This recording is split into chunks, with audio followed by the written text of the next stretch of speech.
There's a moment that I wish my son is dead in a car crash. And I really wish it. Alive one moment and dead the next. I'm sitting in the garden. It's a warm August evening. It's just my husband and I. And as I say the words, I know I mean them.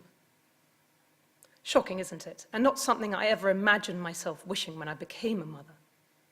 But when I became a mother, I'd never really considered that perhaps there were worse ways to die than a car crash.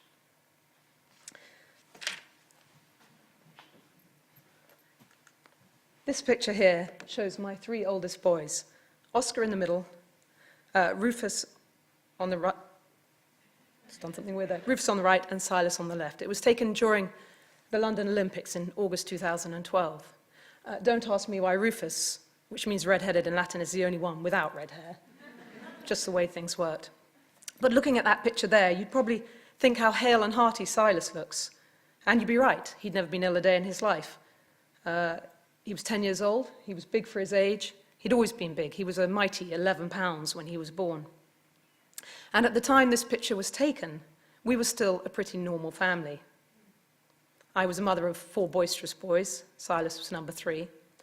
And aside from sort of constant battles over the loo seat, what is it with boys and loo seats? I don't know, but my biggest worries were how I was going to pay the mortgage or whether my sons should go to schools that played rugby. 3 days after this picture was taken, everything changed.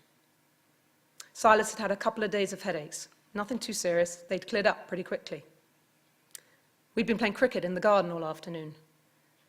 And then he lost the ability to speak. He became dysphasic, as I now know it's called. I called the ambulance. The paramedics thought maybe it was a bit of heat stroke, and they took him to hospital as a precaution. Once there, he crashed, and they did an emergency CAT scan. And then a consultant stormed into the room, and he asked if we were the parents. And he told us we could stay if we kept out of his way, otherwise he'd have us removed, and that our son was very ill and might die at any moment. And that was how our journey began. They blue-lighted Silas up to King's College Hospital that night. And this is him the next day. You wouldn't think there was much wrong with him. The steroids had done their job, and short of trying to find the odd word or two, he was almost back to normal. They operated this afternoon, and surgery went well, and he bounced back as small boys do. 3 days later, we were called into a side room by a man we'd never met before and asked, my husband and I, whether either of us had a heart condition. We shook our heads and said no.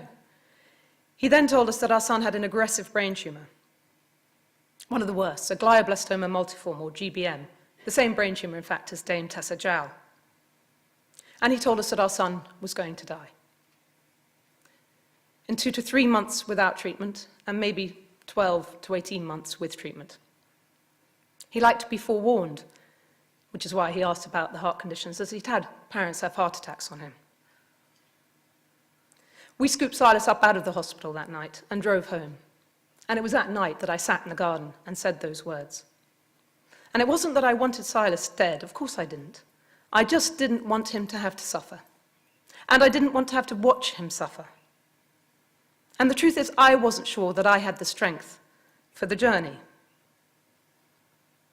I hope our consultant was a betting man, because actually, 17 short months after that night in the garden, despite my best efforts, Silas did die. Turns out I did have the strength. It's amazing what you can do when you put your mind to it and you have no choice.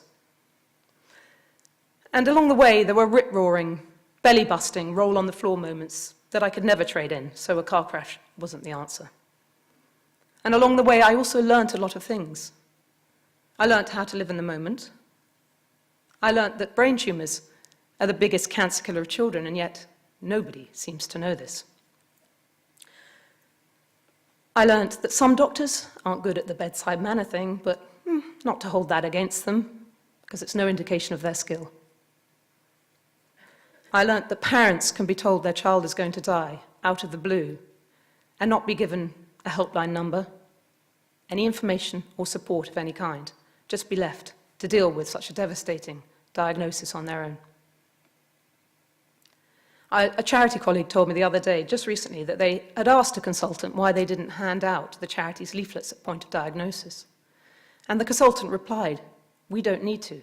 we're the experts. Experts in medicine, but perhaps not so expert in patient support. I don't know whether we would have called anyone that first weekend. Maybe we wouldn't. Maybe we needed time to digest the news on our own. But we never had the choice. I learned that when a consultant tells me not under any circumstances to go up looking information on the internet ahead of our first multidisciplinary team meeting, that I'm not going to listen to them. That would be a little bit like coming here today without any preparation, and even I'm not that crazy, although my husband might argue to the contrary. Information on the internet about GBM is terrifying and sobering, but I started my career in the city, and the thought of going into a meeting without knowing my options is equally frightening. And thank goodness I did, because that first meeting, the only trial they offered us was for a drug called Avastin. Avastin, for those that don't know, is an anti-angiogenic drug. It's a drug that blocks the tumour's blood supply. But I knew from my work that I'd done that preliminary results with children had not been promising and that the side effects were pretty devastating. Despite this, they were still enrolling children on the trial and wanted to enroll my son. They were surprised when I said no. I learnt that despite living in the 21st century, a digital age where information is just about everything, let's face it, there was no easy way to collate or access information about brain tumours, about trials on offer, side effects, drugs, anything. I spent hours trawling the internet, and as Michael said, Google is the new doctor, obviously. I spent hours. I read research papers. I spoke to neurosurgeons in America and Australia. Hours that I'd rather have spent dancing around the kitchen with my sons. Trying to find the information we needed to make an informed decision about his care was akin to looking for a needle in a haystack. And it took time, so much time. And yet our time was so very, very precious. I learnt that consultants are human after all, and although they may well have rolled their eyes about me behind my back, and probably I couldn't blame them, they also tried to move mountains for me. Silas's oncologist never balked at my persistence, not even when I presented him with a fully referenced research document for a multi-drug protocol that I wanted to try. He got us drugs that weren't part of the standard treatment of care, and he found a surgeon to remove the rest of the tumour. And along with the team at Great Ormond Street Hospital, he expedited permissions so that Silas could be patient number 1 on a phase 1 immunotherapy trial. He never laughed at me, and he never said, "I told you so," not even when one of the drugs that made him put Silas on resulted in an allergic reaction and a trip to hospital. He had told me that my son was going to die, and he knew that I couldn't sit back and do nothing. He was patient with me, even though I wasn't his patient, and he allowed me to be an active partner in my son's treatment, and for that, I'm grateful. I also discovered that there are amazing online patient communities out there if you know where to look, or in my case, you're lucky enough to stumble across them. And these communities are powerful places, full of patients and carers who are talking, supporting, and informing each other. These are the people that understand the realities of living with their disease. They're the ones that know the trials and tribulations of their daily drug regime. They're energetic and dynamic, and they have their own expertise, and they're constantly looking outside of the clinical box for options, especially in the case of brain tumours, when survival is not easy. And one of these, I was talking to a father whose daughter had the same brain tumour as Silas, and they'd put her on a daily dose of Viagra ahead of her chemotherapy dose in an attempt to dilate her blood-brain vessels and overcome the blood-brain barrier. And she was still alive 5 years later. Needless to say, we went and got some Viagra. It wasn't hard to persuade our GP we needed help in that department with our son dying. We never used it, though. But we considered it. And if we thought it was right, we would have used it, even without our doctor's knowledge. That's what desperate people do. I also learnt that despite everything I thought I knew, I was still playing with fire. At one stage, I put Silas on a large dose of gamma-linolenic acid, or GLA. A few days later, he had his first massive seizure. Resulted in another trip to hospital. Frightened him and terrified me. I couldn't understand why he'd had a seizure out of the blue. Until I got home and got onto the Google doctor. Anyway, I discovered some research papers which showed there's a school of thought that thinks that GLA lowers the seizure threshold in patients. Like I said, I was playing with fire.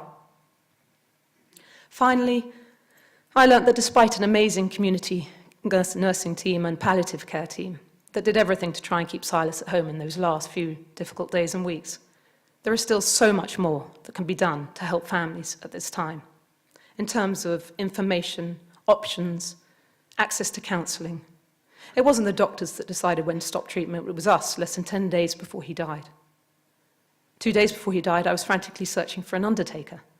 It wasn't until months after he died I even knew such a thing as a cold blanket existed and I could have kept his body at home. And it wasn't at this time that most of the support that I got wasn't from the nursing teams. It was from other mothers I'd met online, mothers whose children had already died, and who knew what would worry me, what I'd regret, and what to warn me of. Their first-hand experience was invaluable. After Silas died, I didn't know what to do with all I'd learnt. I just knew that I couldn't sit back and do nothing. I couldn't let another family travel this path without thinking that I'd done something to change it for them. And that's when I decided to set up with my husband the Silas Pullen Fund under the umbrella of the Brain Tumour Charity. Now, I suppose we could have decided to set up our own charity, but the Brain Tumour Charity allowed us to do something in Silas's name and yet benefit and impact patients fast, allowing us to decide where we directed our funds and allowing us to direct them towards families where we felt it would make the most difference to families like us. I know they're not the only charity to have this sort of structure, and many charities do, and what a great way to actively engage patients and their families and allow them to retain some ownership over their fundraising activities. And fundraising is obviously important, as we all know, but so is raising awareness. I mentioned how when Silas was diagnosed, I had no idea that brain tumours were the biggest cancer killer of children. I bet despite working in the medical profession, many of you don't know still. Turns out no one does. How can it be that parents don't know what the biggest disease killer of children is in this country? Surely if they knew, they would either give more money to charities trying to make a difference or put pressure on the government to increase funding. Either way, raising awareness should increase funds and therefore lead to better outcomes. Supporters of the Silas Pullen Fund have been doing just this through the It's a No-Brainer campaign, where we've taken the charity's bandanas, their trademark bandanas, and bandanaed as many people and celebrities in the public eye as possible. Turns out none of them knew brain tumours were the biggest cancer killer of children either, but they do now. So as important and vital as raising funds and raising awareness is, my experience has shown me there's other ways to support and benefit patients. Firstly, information. I highlighted how hard it had been to find the information we needed and how much time it had taken us. Now, I do understand that some patients will be happy to let their doctors take the lead, but others will want to know more. And the Brain Tumour Charity has listened to people like us, and they now have a clinical trials and information line, which has all the information about open trials and their criteria. They also have a live chat line where patients and carers can ask direct questions. And only last week, they had an Ask the Researcher meeting where patients could come and talk to a whole panel of researchers. They also are in the early stages of setting up a new global patient-clinician database called Brian. Now, some of you probably, hopefully, have already heard a bit about Brian today during the table talks. But for those that haven't, Brian aims to collate medical data and scans and yet allow patients and carers to input in real time information about their treatment, their diagnosis, and their side effects. It has been described as game-changing. And the hope is that as the information builds, patients will be able to make more and more informed choices about their care, as well as obviously researchers having access to large amounts of invaluable data. Now, obviously, Emily and Nicola talked about data, so I won't go into any detail, but I think it's important to say that prior to going ahead with Brian, the charity carried out a survey, and 97% of patients said they'd be happy for their data to be shared. And nearly all of those said they'd be happy even if they themselves never received any benefit. So patients actively want to help other patients, and yet remain an underutilized resource in many diseases. I've been lucky enough to have been involved with Brian from the beginning, in early days just channeling funds to its development, and now as part of the patient mandate group, where together with other patients and carers, we've helped and are helping to shape the database. I argued very strongly that non-prescribed treatments should be included in the database, and now hopefully such a facility is to be built in. How great that my voice was heard. And just imagine if I'd had access to that sort of database when Silas was ill, maybe I wouldn't have made some of the mistakes that I did. Secondly, hope. Patients need hope. No one should hear the words, "there's nothing that we can do," right at the point of diagnosis. And even if they are going to die, they need to know that their death is not going to be in vain. When Silas relapsed, he was put on a drug combination called PCV, drugs which were decades old. They didn't work then, and they don't work now. There wasn't anything else. There was no trial, no new drugs, no repurposed drugs, nothing. And for my husband and me, this was almost unbearable. It was bad enough that our son was going to die. But the thought that he would die without even helping another child down the line, that nearly destroyed us. And I don't think any parents or families should be in that position. So we are determined to change this. And we want to widen access to clinical trials, especially amongst the children, the pediatric population. And we want to expedite, obviously, new drugs. And where appropriate, we want to push for the repurposing of existing drugs so that other families don't have to do this. And the Brain Tumour Charity have been behind us every step of the way. And just last week, or last month, discussing where we might channel funds next, I learnt about an adaptive trial they have in the pipeline for high-grade gliomas. I know adaptive trials have already been mentioned today, but obviously an adaptive trial is a trial where the drugs can be switched in and out as soon as they're shown not to be working, rather than waiting till the end of the trial period. And as we all know, brain tumour patients don't generally have the luxury of time, so a trial of this type is very important. I asked what it would take for children to be actively involved in this trial, expecting to be told it would be too difficult because of regulatory reasons or recruitment issues. Instead, I was told that we would find a way to make it happen. And that's what we are doing. We are pooling our resources and working together, trying to find a way to make that happen. And such an attitude can only benefit patients sooner. Now, I don't have a PhD or reams of letters after my name, and I'm no expert in GBM. I'm just a mother who tried to save her son. But I'll let you into a little secret. The Brain Tumour Charity don't call people like me a parent carer or a bereaved parent. They call people like me an expert by experience. That's right. They value what we have to offer. And they believe that they can learn from us. The truth is actually there is no them and us. There is just a team that includes patients and carers that is working together to improve outcomes and support other patients. The charity has learnt that first-hand experience is vital for making change happen where it is most needed and is an important piece of the jigsaw puzzle. Talking of jigsaw puzzles, when Silas was undergoing his radiotherapy, which was a 4 to 5 hour round trip every day to the Marsden, we never really got him to school in that time. And to keep him busy, we did jigsaw puzzles. And we did one type of jigsaw puzzle we did was called a wasgage. I don't know whether anyone here has ever done a wasgage? They're not easy. Wasgage, which is jigsaw spelt backwards. You're never given the finished picture, so you don't know what you're aiming for. Instead, you're told from whose point of view. So in this, it's the woman at the back near the reception sign. You're told, so you have to use your imagination to work out what it is she's seeing. And I'd be scratching my head with a piece of puzzle in my hand, and Silas would come bounding back into the room, probably having gone to the kitchen to steal some food, knowing him. And he'd lean over me, and he'd pluck the piece from my fingers, and he'd slot it into place. Just like that. Used to drive me nuts, and it would make him laugh a lot. The point is, though, sometimes all it takes is a fresh pair of eyes, or a different perspective for things to fall into place. And if we compare the treatment of these complex diseases and the desire to improve outcomes for patients with doing an impossible jigsaw puzzle, then maybe even someone like me can work out where a piece needs to go. I can't change what happened to Silas, but maybe I can stop the same thing happening for other families. And maybe I can use what I've learnt to change what happens for them. So working together with the charity has meant that perhaps after all Silas's death won't be in vain. And although he doesn't have a future, through our partnership, I can take him into the future with us. I understand that working together collaboratively with patients and carers is without doubt challenging for charities and industry and the NHS. It requires a step change in mindset, as well as a knocking down of barriers.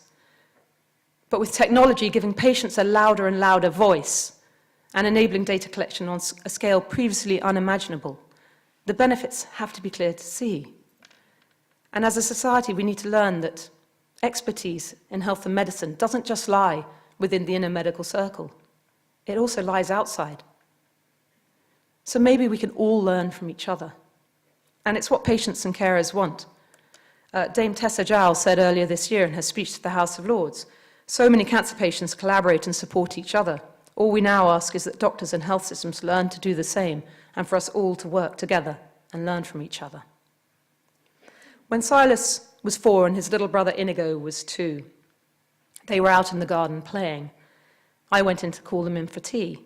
And as they came back across the lawn, Silas bent down and picked up a water pistol. My heart sunk. I was the mother of 4 boys after all. I knew what it meant. And I waited for the tears.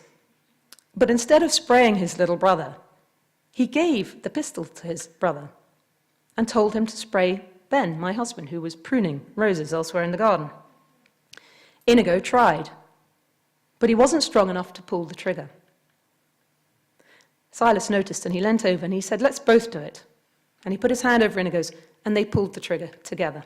And an arc of water sprayed across the garden and hit Ben. He yelled.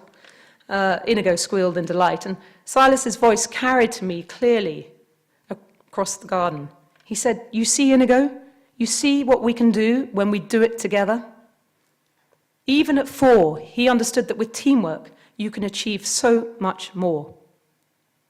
Now, the chances are we will all be patients of some sort, in some form or other, in the future.